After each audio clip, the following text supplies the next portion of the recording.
আসুন সারা বিশ্বে আমরা যত মুসলিম উম্মাহ রয়েছি সবাই পবিত্র মাহে রমজান সামনে রেখে ইরানের জন্য মহান আল্লাহর দরবারে মুনাজাত করি। আল্লাহ যেন ইরানের সকল উম্মতকে হেফাজতে রাখে এবং ইরানকে শত্রুদের এবং মুনাফিকদের বিরুদ্ধে লড়াই করার জন্য তৌফিক দান করে। এই দোয়াই করি আমরা মহান আল্লাহর কাছে।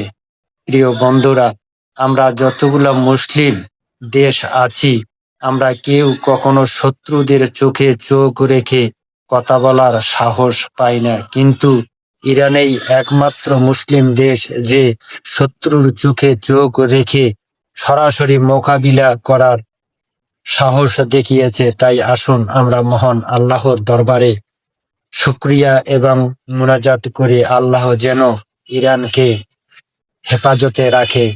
সবাই ভালো থাকবেন, সুস্থ থাকবেন। আল্লাহ হাফেজ।